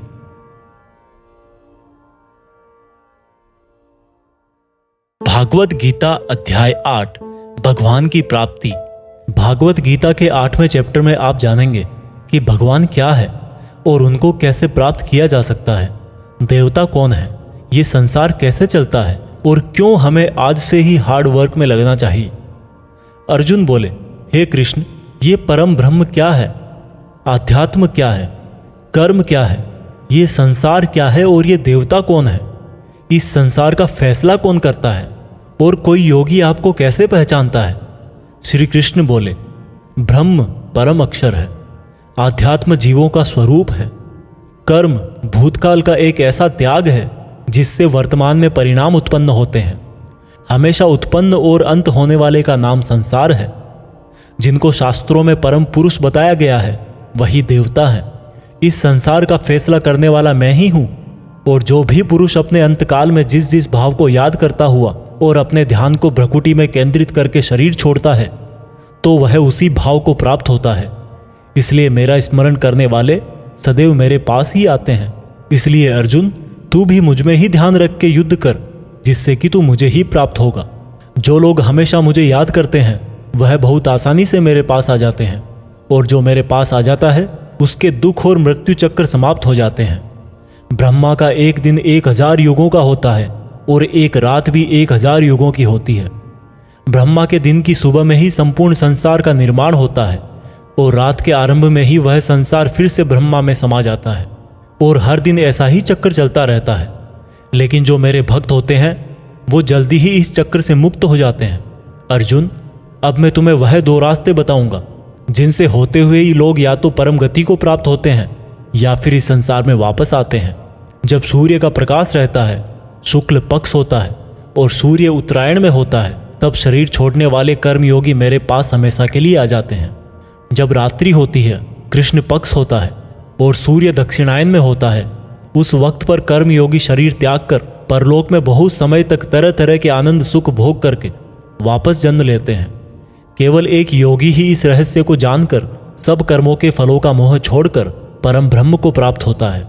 दोस्तों, इस चैप्टर का आप आजकल की लाइफ के लिए इस तरह से मीनिंग निकाल सकते हो, कोई भी वो मंजिल जिस पर आप हमेशा के लिए अपना नाम दुनिया के सामने लिखना चाहते हो, उसके लिए आपको बहुत हार्ड वर्क करना पड़ेगा। क्योंकि जैसा श्री कृष्ण ने बताया कि ये संसार का चक्र बहुत बड़ा है और लोग आते रहते हैं और लोग जाते रहते हैं। लेकिन जिन लोगों को अपनी लाइफ में कुछ ऐसा करना है जिसकी वजह से उनका नाम हमेशा के लिए दुनिया में हो जाए, उन लोगों को ज्ञान योगी और कर्मयोगी बनना पड़ेगा। ब्रह्मा का जो एक दिन है उसका मतलब है कि ये यूनिवर्स बहुत पहले से है और बहुत आगे तक चलेगा, और इंसान की लाइफ उस यूनिवर्स के सामने बहुत बहुत छोटी है। इसलिए ऐसा ना हो कि आप लाइफ में सिर्फ सपने सजो के बैठ जाओ और ब्रह्मा जी की शाम हो जाए। भागवत गीता अध्याय 9 अत्यंत गुप्त ज्ञान। भागवत गीता के 9th चैप्टर में हम जानेंगे कि जब हम अलग अलग देवताओं की पूजा करते हैं तो उससे क्या होता है। इसी को हम प्रैक्टिकल लाइफ में लाकर भी जानेंगे। श्री कृष्ण बोले कि हे अर्जुन, अब मैं तुझे बहुत ही गुप्त और बड़ा ज्ञान देने वाला हूं। वह मनुष्य जो मुझ में श्रद्धा नहीं रखते, वह इस संसार में बार बार दुख भोगने के लिए आते रहते हैं और जाते रहते हैं। मैं ही इस संसार को बार बार बनाता हूं और मिटाता हूं। मैं ही मनुष्यों को उनके कर्मों के अनुसार फल देता हूं, पुनर्जन्म देता हूं। लेकिन मुझे मेरे काम का बिल्कुल भी मोह और अहंकार नहीं है। मैं यह कर्म करते हुए भी इस कर्म के बंधन में नहीं बंधता। सब कुछ करके भी मैं नहीं मानता कि मैं कुछ करता हूं। मेरी माया जाल में फंसने वाले और मुझे नहीं समझने वाले मूर्ख लोग और बेकार की आशा और बेकार काम करने वाले लोग हमेशा इसी संसार में फंसे रह जाते हैं। जो वेदों को पढ़ के स्वर्ग प्राप्ति के लिए मेरी पूजा करते हैं, वे लोग इंद्र के स्वर्ग का आनंद भोगते हैं। लेकिन उनके स्वर्ग के सुख तब तक ही चलते हैं जब तक उनके मानव जीवन के पुण्य खत्म नहीं हो जाते। और जब उनके पुण्य खत्म हो जाते हैं उनको वापस इसी पृथ्वी पर जन्म लेने आना पड़ता है। किंतु जो मुझ में मतलब परमेश्वर को ही सब कुछ मानकर अपने कर्म फल को त्याग कर निरंतर प्रेम करते हैं, मैं उनकी ना केवल सभी आवश्यकताएं पूरी करता हूँ बल्कि उन्हें सदा के लिए मेरी शरण में भी लेता हूँ। देवताओं को पूजने वाले देवताओं के पास, पितरों को पूजने वाले पितरों के पास, राक्षसों को पूजने वाले राक्षसों के पास और मुझे मानने वाले सदा मेरे पास ही आते हैं। देवताओं, पितरों और भूतों को पूजने वालों का ज्ञान सीमित होता है और उनको फिर से इस मृत्युलोक में आना पड़ता है। इसलिए अर्जुन, तू भी अगर कुछ खाए, दान करे, तप करे और कर्म करे तो मुझ में ही अर्पण करके करना। इस प्रकार से तू मुझको ही प्राप्त हो जाएगा। मेरे लिए प्रिय और अप्रिय सब बराबर हैं। यहाँ तक कि अगर कोई बहुत ही दुराचारी हो, चाहे स्त्री पुरुष हो, चाहे राजा या भिखारी भी हो, तो वह भी मुझ में आसक्त होकर इस भवसागर से तर जाता है। इसलिए अगर तू भी मुझ में समर्पित रहेगा तो मुझे ही प्राप्त करेगा। दोस्तों, जैसा कि श्री कृष्ण ने कहा कि जो जिसकी पूजा करता है मैं उसको उसी से जोड़ देता हूँ। दोस्तों, इस बात का बहुत गहरा मीनिंग है। हम जिस तरह के इंसान के साथ समय बिताएंगे, टाइम बीतने के बाद में हमारी थॉट्स पर भी उसका असर हो सकता है। इसलिए निगेटिव थॉट्स वाले लोगों से दूर रहना चाहिए और जो लोग पॉजिटिव रहते हैं, जिनकी जिंदगी में कुछ करने का मकसद है, उनकी रेस्पेक्ट करनी चाहिए। क्योंकि आज भले ही वो कुछ ना हो, लेकिन जैसा भगवान ने कहा कि जैसी भावना वैसा नतीजा, तो उस प्रकार से सही रास्ते पर चलने वाले एक दिन मंजिल तक पहुंच ही जाते हैं। भागवत गीता अध्याय 10, भगवान की महिमा। भागवत गीता के 10वें चैप्टर में आप भगवान के द्वारा यह जानेंगे कि क्या भगवान का कोई रूप है, भगवान कहाँ कहाँ किस किस रूप में रहते हैं। वैसे तो आपने बहुत बार सुना है कि भगवान ऐसे हैं, भगवान वैसे हैं, यहाँ है, वहाँ है, हर जगह है, पर इसको हम ज़रा बारीकी से जानेंगे और मैं आपको यह भी बताऊंगा कि क्या इंसान के लिए भगवान को पूरा जानना संभव है। श्री कृष्ण बोले, अर्जुन, तू मेरा सच्चा मित्र है और मुझसे प्रेम करता है, इसलिए अब मैं तुझे मेरे बारे में बताता हूँ। मेरे जन्म को कोई नहीं जानता, लेकिन जो यह जानता है कि मैं कभी नहीं जन्म लेने वाला और कभी नहीं मरने वाला हूँ, वही सबसे बड़ा ज्ञानी है। ज्ञान और मूर्खता, सत्य और झूठ, सुख और दुख, मन और बुद्धि, रचना और नाश, कीर्ति और अपमान सहित सभी भाव वास्तव में मैं ही तो हूँ। इस संसार में जहाँ जहाँ जिसकी भी पूजा होती है वह वास्तव में मैं ही हूँ। जो लोग मुझ में मन और प्राणों को अर्पण करते हैं, उनके ज्ञान के अंधकार को मैं ही ज्ञान के उजाले से रोशन करता हूँ। इस पर अर्जुन बोले कि हे कृष्ण, आपने जो अभी तक खुद के बारे में बताया है उन सब बातों को मैंने मान लिया है, लेकिन आपकी बातें मेरा और ज़्यादा मन मोह रही है। हालांकि आप ही खुद को पूरी तरह से जानते हैं, लेकिन फिर भी मैं आपको किस तरह से मानूं और अपनी शक्तियों और महिमाओं के बारे में भी बताइए। इस पर श्री कृष्ण बोले कि अर्जुन, वैसे तो मेरे विस्तार का कोई अंत नहीं है, लेकिन फिर भी मेरी जो भी जानकारी तेरे लिए जानना जरूरी है उससे मैं तुझे बताऊंगा। अर्जुन, सभी समय मुझसे ही बने हैं, भूत, वर्तमान और भविष्य भी मैं ही हूँ। मैं ही विष्णु, सूर्य और चंद्रमा हूँ। वेदों में सामवेद, देवों में इंद्र और इंद्रियों में मन, जीवों में आत्मा, पर्वतों में सुमेर, रुद्रों में शंकर, वसुओं में अग्नि और धन दौलत में कुबेर भी मैं ही हूँ। जल में समुद्र, ग्रहों में बृहस्पति, अड़े रहने वालों में पहाड़, देवर्षियों में नारद, पेड़ों में पीपल, हाथियों में एरावत, मनुष्यों में राजा, गायों में कामधेनु, सर्पों में सर्पराज, नागों में शेषनाग, राजाओं में यमराज, गणनाओं में गणित, पक्षियों में गरुड़, योद्धाओं में श्रीराम, समुद्र में मगरमच्छ, नदियों में गंगा, विद्याओं में ब्रह्म विद्या, विवादों का निर्णय, अक्षरों में ओम, कालों का महाकाल, मंत्रों में गायत्री, महीनों में मार्गशीर्ष, ऋतुओं में बसंत भी केवल मैं ही हूँ। छलों का जुआ, जीतने वालों की विजय, निश्चय करने वालों का निश्चय और भक्त पुरुषों की भक्ति भी मैं ही हूँ। वृष्णवंशियों में कृष्ण यानी कि स्वयं मैं, पांडवों में अर्जुन यानी कि तू, मुनियों में वेदव्यास और कवियों में शुक्राचार्य भी मैं ही हूँ। जीतने वालों की रणनीति और रहस्य रखने वालों का मौन भी मैं ही हूँ। हे अर्जुन, इस ब्रह्मांड में जितना भी जाना और अनजाना है वह सब मैं ही हूँ और मेरा कोई अंत नहीं है। इसलिए हे अर्जुन, मुझे पूरा जानना तेरे लिए किसी काम का नहीं है। बस तू इतना जान ले कि यह संसार तो मेरे एक छोटे से अंश मात्र से ही चलता है। दोस्तों, इस चैप्टर में आप जान गए होंगे कि ऐसी कोई जगह नहीं है जहाँ पर भगवान ना हो। और श्री कृष्ण ने यह भी कहा है कि अर्जुन को ना तो ईश्वर को पूरा जानना जरूरी है और ना ही वो पूरा डिटेल में जान पाएंगे। दोस्तों, इसको आप अपनी लाइफ में इस तरह से रिलेट करो कि जैसे भगवान ने कहा कि मैं अनंत हूँ और तू उतना ही जान जितना तेरे लिए ज़रूरी है। ठीक उसी प्रकार से आपको भी अपनी लाइफ में उन चीज़ों में अपनी एनर्जी और टाइम वेस्ट नहीं करना चाहिए जिनको जानना आपके लिए ज़रूरी नहीं होता। सिर्फ आप इतना ध्यान रखें कि ऐसा कौन सा नॉलेज है जो आपको अपनी मंजिल तक पहुंचाएगा। भागवत गीता अध्याय 11, भगवान का अनंत रूप। भागवत गीता के 11वें चैप्टर में भगवान के विराट रूप के बारे में जानेंगे। अर्जुन बोले, हे कृष्ण, आपके दिए हुए ज्ञान से मेरे संदेह दूर हो गए हैं, लेकिन अगर संभव हो तो मैं आपका महान रूप देखना चाहता हूँ। इस पर श्री कृष्ण ने कहा, अवश्य अर्जुन, परंतु तू इन मानव की आंखों से यह सब नहीं देख पाएगा, इसलिए मैं तुझे यह सब देखने के लिए दिव्य आंखें देता हूँ। इसके बाद जो अर्जुन ने देखा वह वास्तव में कल्पना से परे था। भगवान का ना तो कोई आरंभ था, ना कोई मध्य था और ना कोई अंत था। परम ब्रह्म से इतना प्रकाश निकल रहा था जितना हजारों सूरज से भी नहीं निकल सकता। अर्जुन ने बहुत तरह के संसारों को श्री कृष्ण में समाहित देखा। अर्जुन ने हाथ जोड़ते हुए श्री कृष्ण से कहा, हे परम ब्रह्म, मैं आपके शरीर में सभी देवों को, सब मनुष्यों को देख रहा हूँ, लेकिन आपके शरीर का ना तो कोई आरंभ दिख रहा है, ना कोई मध्य है और ना ही कहीं अंत। आप में हर तरह के अस्त्र शस्त्र हैं, हर तरह के प्रकाश और सूर्य हैं। स्वर्ग और धरती के बीच का पूरा आकाश मानो आपसे ही भर गया है। कई देवता के समूह आप में प्रवेश कर रहे हैं, कई आपकी वंदना कर रहे हैं, तो कई लोग भयभीत होकर हाथ जोड़े खड़े हैं। आपके अनंत हाथ पैर, पेट, आँखों, मुँह वाले रूप को देखकर समस्त सृष्टि सहित मैं बहुत व्याकुल हो रहा हूँ। मैं पांडवों कौरवों की संपूर्ण सेना के महान योद्धाओं को अंत होकर आप में जाता हुआ देख पा रहा हूँ। आपके अनेक तरह के उग्र रूप इस संपूर्ण ब्रह्मांड को बहुत ऊर्जा दे रहे हैं। हे कृष्ण, इतने रूपों में आप कौन से हो? मैं आपको पहचान नहीं पा रहा हूँ। इस पर कृष्ण बोले, मैं हर जगह हूँ और मैं ही समय हूँ।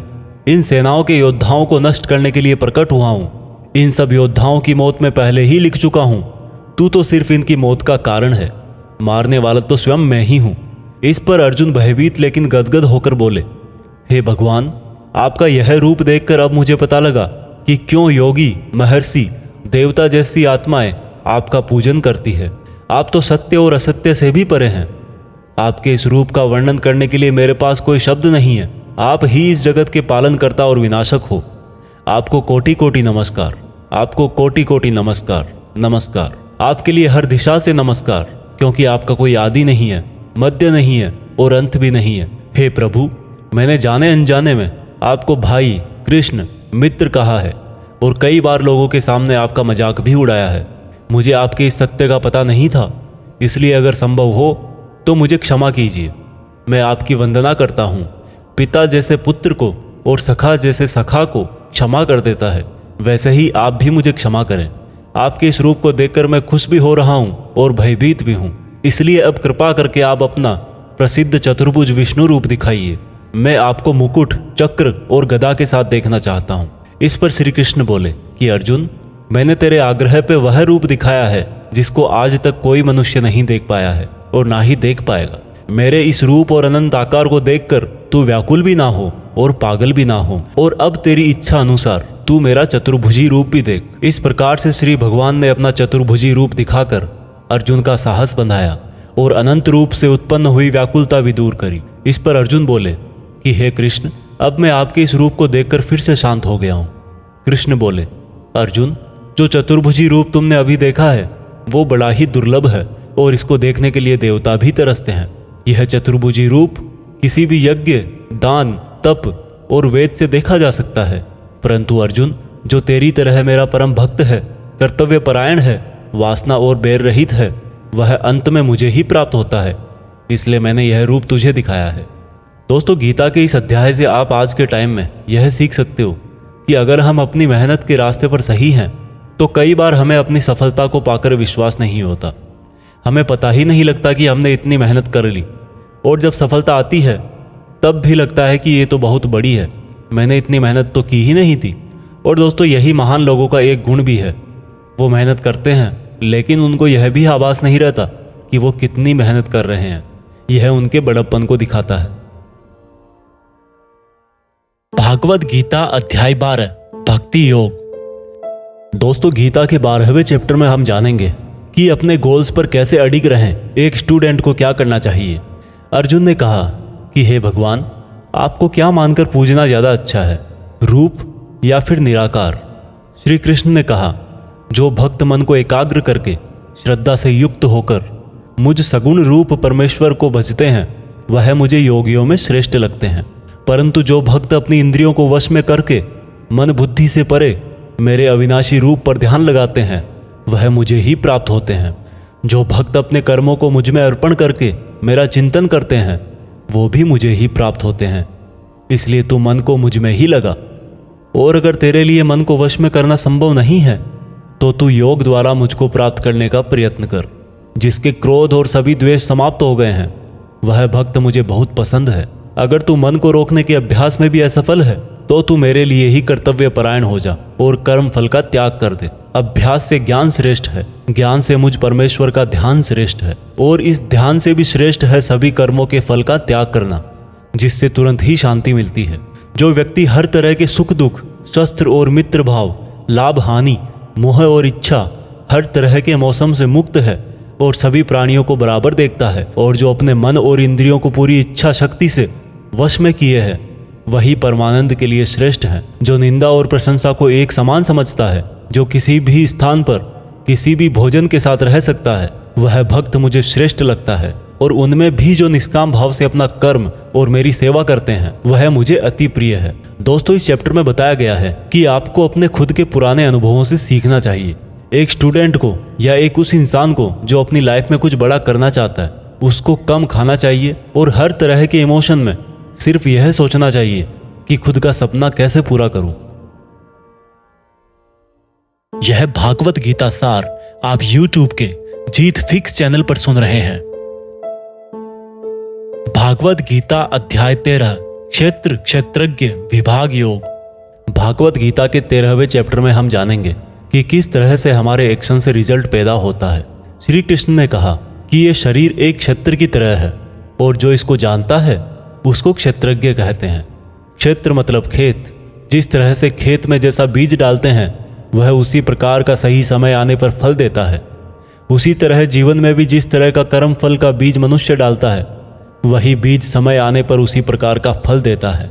इसीलिए इस शरीर को क्षेत्र कहा गया है। यह क्षेत्र और क्षेत्रज्ञ का ज्ञान बहुत विद्वानों द्वारा बहुत तरीके से कहा जाता है, और इस ज्ञान में 5 महाभूत यानी कि पृथ्वी, अग्नि, जल, वायु, आकाश को मिलाकर मन, बुद्धि, अहंकार और सभी इंद्रियां भी शामिल है। इसके साथ साथ इसमें सुख दुख, चेतना, शरीर, धैर्य और विकार भी सम्मिलित है।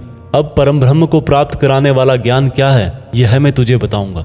मनुष्य में कोई भी खूबी होने पर उसमें किसी तरह का घमंड नहीं होना चाहिए। किसी भी प्राणी को सताना नहीं चाहिए। दूसरों के प्रति क्षमा भाव होना चाहिए। गुरु की सेवा की जानी चाहिए। मन और वाणी में सरलता होनी चाहिए। मन और समस्त इंद्रियों पर पूरा वश होना चाहिए। किसी भी तरह के भाव में नहीं बहना चाहिए। संतान, जीवन साथी, घर और धन में मोह नहीं होना चाहिए। अच्छे और बुरे में भी मन और बुद्धि की स्थिरता होनी चाहिए।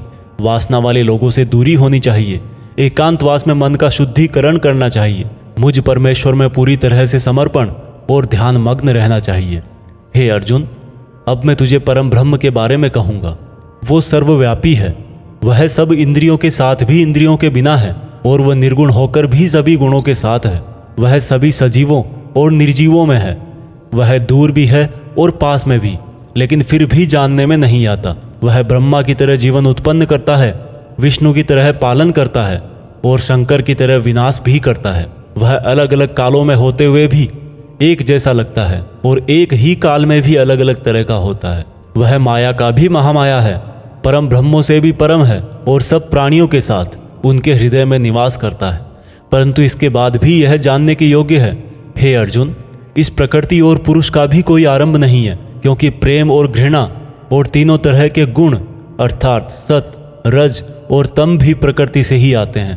कार्य और कार्यों को करने वाली इंद्रियां भी प्रकृति से ही उत्पन्न होती है।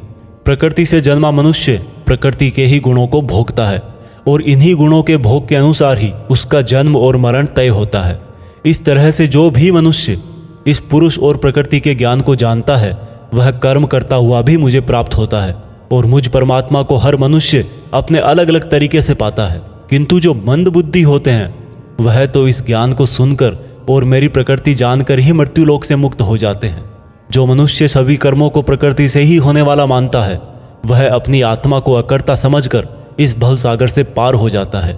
हे अर्जुन, जिस तरह से आसमान का पदार्थ काफी पतला होता है और इसीलिए वो दूषित नहीं होता, उसी प्रकार से यह आत्मा शरीर में सूक्ष्मता से रहती है जिससे ये कभी दूषित नहीं होती। इस प्रकार से प्रकृति, पुरुष और चेतना के ज्ञान से तू भी मुझ परम ब्रह्म को प्राप्त हो जा।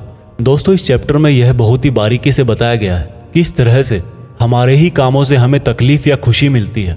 मान लीजिए हमारा शरीर खेत की तरह है और हम हैं इसके किसान।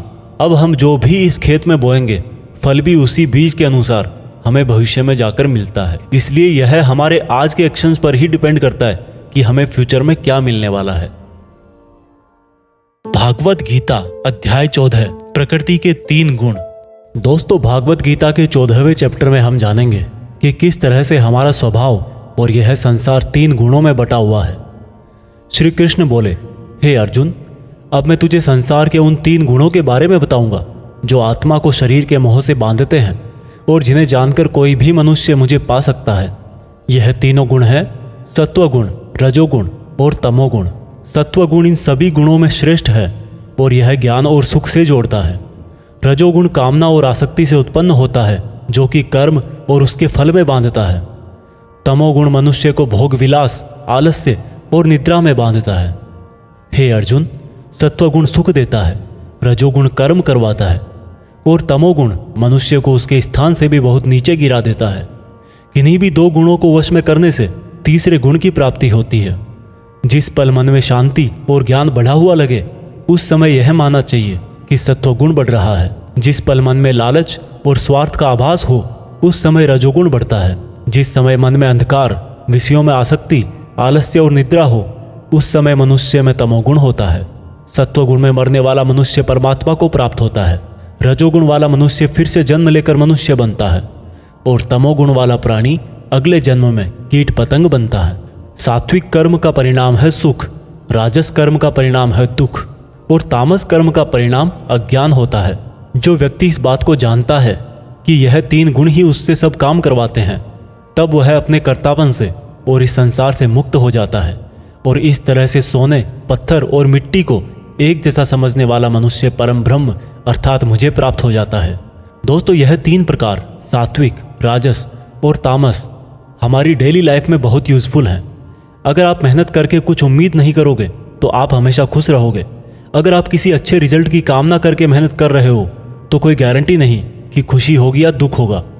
अगर आपने किसी का नुकसान करने के लिए कर्म किया है तो यह निश्चित है कि किसी न किसी समय आपको ही दुख मिलेगा। भागवत गीता अध्याय 15 पुरुषोत्तम योग। दोस्तों, गीता के 15वें चैप्टर में बताया गया है कि किस प्रकार से यह दुनिया एक इल्यूजन है और कैसे हम इसमें उलझकर रह जाते हैं। श्री कृष्ण बोले कि यह संसार बरगद के एक उल्टे पेड़ की तरह है जिसकी जड़ें ऊपर है और डालियां, पत्ते नीचे की तरफ। पत्तियां वेदों को दिखाती हैं और डालियों के अंत में फल कार्य फल के जैसा है। इस पेड़ की जितनी भी शाखाएं हैं वो 3 तरह के गुण यानी कि सत्व, रज और तम से ही बनी है। इसकी जड़ों में स्वयं परमात्मा विराजमान है। इस पेड़ की शाखाओं के अंत में नई कोंपले मनुष्य की इच्छाओं को दिखाती है। यह पेड़ हर दिशा में इस तरह से बढ़ा रहता है कि ज्ञान के अभाव में मनुष्य इसमें उलझकर ही रह जाता है और जो इस पेड़ के रहस्य को जान लेता है वह परम ब्रह्म को प्राप्त हो जाता है। इसलिए इस माया वाले जीवन रूपी बरगद के पेड़ को ज्ञान की कुल्हाड़ी से काटकर उचित योग का पालन करके उस परम ब्रह्म को ढूंढना चाहिए और जिसका मान, मोह, सम्मान, अपमान सभी नष्ट हो गए हैं और बुद्धि स्थिर हो गई है वह पुरुष इससे मुक्ति पा सकता है। और मुक्ति पाकर जिस परम पद को वे पुरुष प्राप्त होते हैं उसको कोई भी सूरज रोशन नहीं कर सकता क्योंकि वह मेरा परम धाम है। हे अर्जुन, इस मानव शरीर में आत्मा मेरा ही अंश है और यह आत्मा ही मृत्यु के बाद दूसरे शरीर में चली जाती है। यह शरीर कान, आँख, त्वचा, जीभ, नाक और मन से ही इन इंद्रियों का और वासनाओं का सेवन करता है, और यह केवल ज्ञानी जन ही जानते हैं। इस संसार में शरीर नाशवान है और आत्मा अविनाशी है, और इन सब में सबसे श्रेष्ठ है परमात्मा, जो कि सब लोगों का पालन पोषण करता है। इसलिए मैं ही पुरुषोत्तम हूँ। दोस्तों, इस चैप्टर में हमने देखा कि हम जिंदगी में बहुत बार उस चीज़ के पीछे भागते हैं जिसको हासिल करके भी हमारी इच्छा खत्म नहीं होती। हम जितनी इच्छाएं पूरी करते हैं उतनी ही और बढ़ जाती हैं। इसलिए उस इंसान को जिसको लाइफ में कुछ बड़ा करना है, उसको अपने डिटर्मिनेशन से उन इच्छाओं के जाल को काट देना है। तभी वह इस इल्यूजन वाले ट्री से परमात्मा को, यानी कि आपकी पर्सनल लाइफ के केस में सक्सेस को ढूंढ पाएगा। भागवत गीता अध्याय 16 है, 2 स्वभाव। दोस्तों, गीता के 16वें चैप्टर में बताया गया है कि मनुष्य के कौन से 2 नेचर या बिहेवियर होते हैं।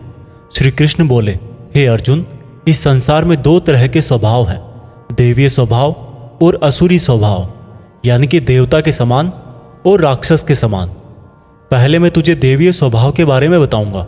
कभी भय ना करना, अपने मन को शुद्ध रखना, हमेशा परमात्मा को ही याद करना, इंद्रियों को वश में रखना, धर्म ग्रंथों का पाठ करना, किसी भी जीव को कष्ट नहीं देना, हर तरह के भाव में सम रहना, हर जीवात्मा को बराबर समझना, कभी क्रोध और मोह ना करना, क्षमा करना, धैर्य रखना, और यहाँ तक कि अपने ही गुणों का भी अभिमान नहीं करना देवीय स्वभाव है। अब मैं तुझे असुरी स्वभाव बताऊंगा।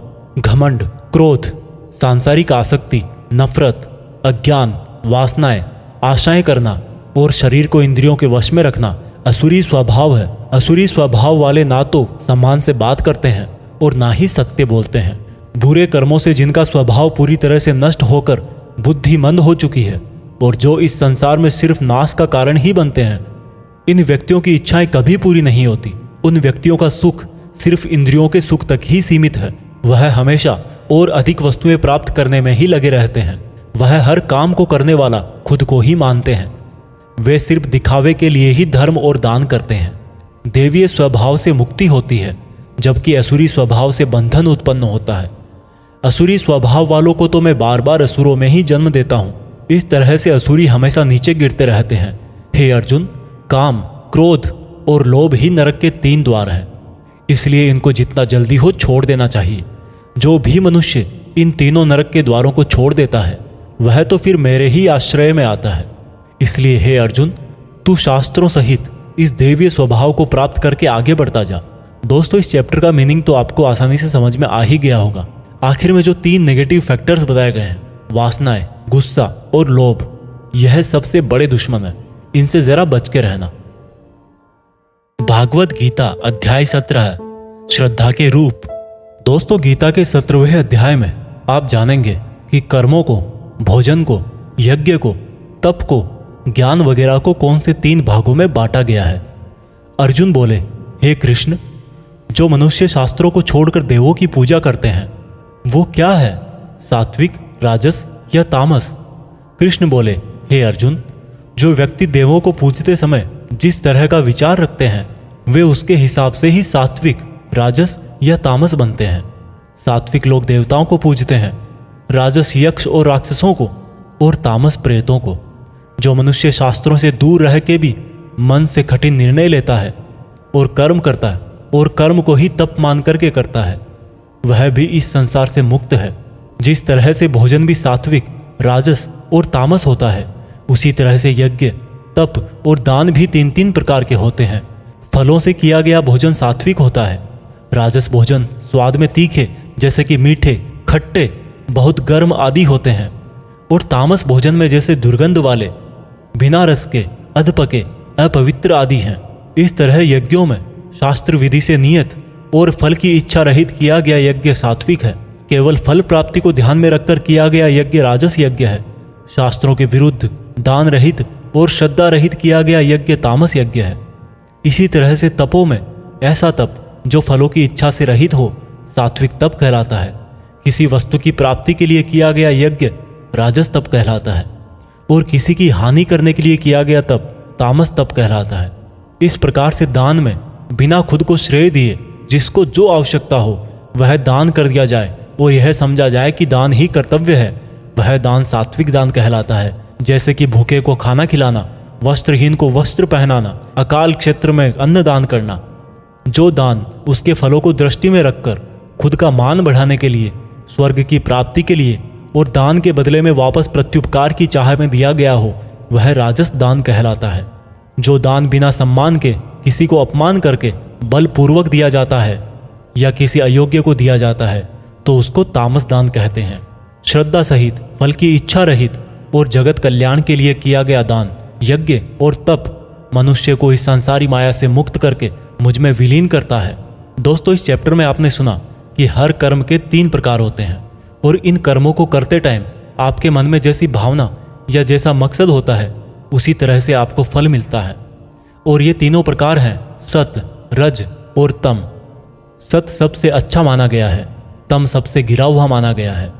सत का मतलब है आप जो भी काम करें, मेहनत करें, उसमें एकदम इमोशनली स्टेबल होकर, बिना उस काम के रिजल्ट के बारे में सोचे, बिना उस काम को करने का क्रेडिट लिए, खुद के मन की शुद्धता और संसार का कल्याण करने के लिए करें। लेकिन आज के टाइम में हम अपने गोल्स के लिए काम करते हैं जिनमें हमें मेहनत के लास्ट में रिजल्ट चाहिए होता है। भगवान कृष्ण ने कहा है कि हमारे दुखों का और काम बिगड़ने का यही मेन रीजन है कि हम उसके रिजल्ट के बारे में सोच सोच कर परेशान रहते हैं। इसलिए दोस्तों, आप भी सत्य के इस रास्ते पर रहने की कोशिश करें। भागवत गीता अध्याय 18 उपसंहार। दोस्तों, गीता के 18वें और आखिरी चैप्टर में हम जानेंगे कि क्या त्याग और संन्यास एक ही है। इस पूरे गीता ग्रंथ का निचोड़ भी आपको इसी चैप्टर में मिल जाएगा, इसलिए आपको इस चैप्टर को लास्ट तक ध्यान से सुनना चाहिए। अर्जुन बोले, हे कृष्ण, मैं त्याग और संन्यास के बारे में जानना चाहता हूं। श्री कृष्ण ने उत्तर दिया कि अर्जुन, इस संसार में कुछ लोग कर्मों के फलों को छोड़ने को त्याग कहते हैं और अगर कर्मों को ही त्याग दे तो उसको संन्यास कहते हैं। कुछ लोग सभी कर्मों को दोष भरे और सभी दुखों का कारण मानकर उनका त्याग करने के लिए बोलते हैं और कुछ लोग बोलते हैं कि यज्ञ, तप और दान वाले कर्म कभी भी नहीं त्यागने चाहिए। इसलिए अर्जुन, अब तू मेरे से त्याग और संन्यास को अच्छी तरह से समझ। इन दोनों में से मैं त्याग को पहले बताऊंगा क्योंकि यह त्याग भी 3 तरह का होता है, सात्विक, राजस और तामस।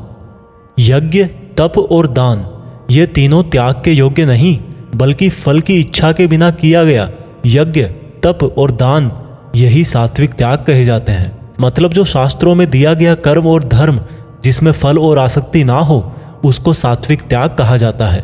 कोई मनुष्य अगर सभी कर्मों को यह समझकर त्याग दे कि यह कर्म ही दुखों का कारण है तो यह त्याग राजस त्याग कहलाता है। किसी अन्य मोह के कारण अगर किसी कर्म का त्याग कर दिया जाए तो त्याग को तामस त्याग कहते हैं। जो व्यक्ति किसी भी काम से ना तो प्रेम करता है और ना ही नफरत करता है, ऐसा बुद्धिमान व्यक्ति ही सच्चा त्यागी है। मनुष्य शरीर कितना भी प्रयास कर ले लेकिन वो फिर भी पूरी तरह से कर्म को नहीं छोड़ सकता, जैसे कि सांस लेना।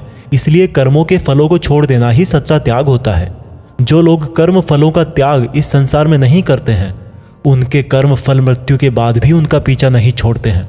हे अर्जुन, मनुष्य मन, वाणी और शरीर से जो भी अच्छा या बुरा काम करता है वह 5 तरह से होता है। करने वाले के द्वारा, उसके शरीर के द्वारा, उसकी ज्ञानेंद्रियों के द्वारा, उसकी कर्मेंद्रियों के द्वारा या फिर उसके पूजनीय देवताओं के द्वारा। ज्ञाता, ज्ञान और ज्ञेय ये 3 प्रकार की कर्म प्रेरणा है। कर्ता, कारण और क्रिया ये 3 तरह के कर्म संग्रह है। अर्जुन, ज्ञान, कर्ता और कर्म ये तीनों भी 3 तरह के हैं। जिस ज्ञान में परमात्मा को अमर और अनंत माना जाता है वह ज्ञान सात्विक है। जिस ज्ञान में परमात्मा को अलग अलग समयों में अलग अलग नामों से जाना जाता है वह राजस ज्ञान है। और जो ज्ञान सात्विक ज्ञान और राजस ज्ञान के बाहर है वह तामस ज्ञान है। जो कर्म श्रद्धा रहित और फल की इच्छा के बिना किया जाता है वह सात्विक कर्म कहलाता है। जो कर्म कुछ पाने के लिए किया जाता है वह राजस है और जो कर्म किसी का नुकसान करने के लिए किया जाता है वह तामस कर्म है। इस प्रकार से सात्विक कर्म करने वाला सात्विक कर्ता, राजसी कर्म करने वाला राजसी कर्ता और तामसिक कर्म करने वाला तामसिक कर्ता कहलाता है। इस तरह बुद्धि और संकल्प भी 3 तरह के होते हैं। हे अर्जुन, सात्विक कर्म, राजस कर्म और तामस कर्म करने वालों की बुद्धि और संकल्प ये भी क्रमशः सात्विक, राजस और तामस होते हैं। हे अर्जुन, सुख भी 3 तरह के होते हैं। बिना किसी कर्म फल के परम ब्रह्म में ध्यान लगाकर मिलने वाला सुख सात्विक सुख होता है। बल, बुद्धि, शक्ति, राज्य इत्यादि की प्राप्ति राजस सुख है। नींद, आलस्य और वासना इत्यादि तामस सुख है। इस पूरे ब्रह्मांड में इन तीनों प्रकार के अलावा और कुछ भी नहीं है। हे अर्जुन, ब्राह्मण, क्षत्रिय, वैश्य और शूद्र, इन चारों के कर्म इनके गुणों के आधार पर बांटे गए हैं। अपनी मन और इंद्रियों को वश में रखना, सभी प्राणियों का भला करना, धर्म का पालन करना, बिना कर्ता भाव के कर्म करना, परमात्मा में ध्यान लगाना, ये सब गुण जिसमें होते हैं उसको ब्राह्मण कहना चाहिए। बल, बुद्धि, दान, वीरता, शासन, ये सब क्षत्रिय के कर्म है। खेती, व्यापार इत्यादि वैश्य का काम है तथा इन सब वर्णों की सेवा करना शूद्र का कर्म है। हे अर्जुन, दूसरों के धर्म और कर्म से तो अच्छा है भले ही कम गुणों वाला हो, लेकिन अपना ही कर्म और धर्म निभाएं, और ऐसा करना ही मोक्ष के द्वार खोलता है। मानव कर्मों में कुछ ना कुछ कमियां तो रहती ही है, फिर भी उसको खुद का कर्म नहीं छोड़ना चाहिए। जिस तरीके से कोई व्यक्ति भगवान को पा सकता है वह अब मैं तुझसे सारांश में कहूंगा। हमेशा और हल्का भोजन करने वाला, हमेशा और हल्का भोजन करने वाला, अपने देश का धर्म निभाने वाला, इच्छाओं का त्याग करके एकांत में ज्ञान का अध्ययन करने वाला, मन, वाणी, शरीर को वश में रखने वाला, लाभ हानि, सजीव निर्जीव, मित्र शत्रु, इन सब को बराबर समझने वाला, घमंड, बल, मोह रहित और शांति सहित भगवान से अनंत भक्ति प्रेम करने वाला सदा के लिए मेरे पास आ जाता है। इस तरह का ब्रह्म योगी ना तो कोई आशा करता है, ना ही स्वयं को या दूसरों को दोष देता है, और ना ही दुख और सुख में विचलित होता है। इस तरह का परम योगी सब कर्म करता हुआ भी स्वयं को कर्ता ना समझकर मुझ परमात्मा को ही कर्म करने वाला समझता है। हे अर्जुन, इस तरह से तू भी इन बातों को समझकर अगर अपना धर्म और कर्म निभाएगा तो तू भी मुझ में परम पद पाएगा। और अगर तू इस तरह बोलकर कि मैं युद्ध नहीं करूंगा, मेरे ज्ञान को नहीं मानेगा, तो अपने धर्म, कर्म और परमार्थ से भटक जाएगा और नष्ट हो जाएगा। हे अर्जुन, तेरे अंदर भी मैं ही हूं, इसलिए तू सब मोह छोड़कर और इस माया से बाहर निकलकर अपना कर्म और धर्म युद्ध कर। इसी से तू मुझ भगवान के धाम में ऊंचा स्थान प्राप्त करेगा। अर्जुन, मैंने पूरे रहस्यमयी और गोपनीय ज्ञान तुझे अच्छी तरह से बता दिए हैं, फिर भी तू अब जो समझ कर करना चाहे वैसा करना। लेकिन अर्जुन, तू मुझे बहुत ही प्रिय है, इसलिए मेरा ही भक्त बन और मुझे ही सदा प्रणाम कर। मैं प्रतिज्ञा करता हूँ कि ऐसा करने से तू मेरे ही पास आएगा। फिर भी यदि तुझे ऐसा लग रहा है कि तू पाप करने जा रहा है, तो जब तू मेरी ही शरण में आ जाएगा तो मैं तेरे पूरे पापों को माफ कर दूंगा। इसलिए तू दुखी मत हो। और अर्जुन, तू इस दिव्य ज्ञान को उस व्यक्ति से मत कहना जो इसको सुनना नहीं चाहता, या भक्ति और कर्म नहीं करना चाहता, या परमात्मा में दोष निकालता हो। परंतु तू जिस भी मेरे भक्त को मेरा प्रिय समझकर यह ज्ञान कहेगा, वह भक्त इस संसार में मेरा सबसे प्रिय भक्त होगा। इस गीता ज्ञान को समझना ही वास्तविक ज्ञान यज्ञ है, और इस ज्ञान यज्ञ से भी कोई भक्त मुझे प्राप्त कर सकता है। हे अर्जुन, अब मुझे यह बता, क्या तेरा अज्ञान मिट गया है?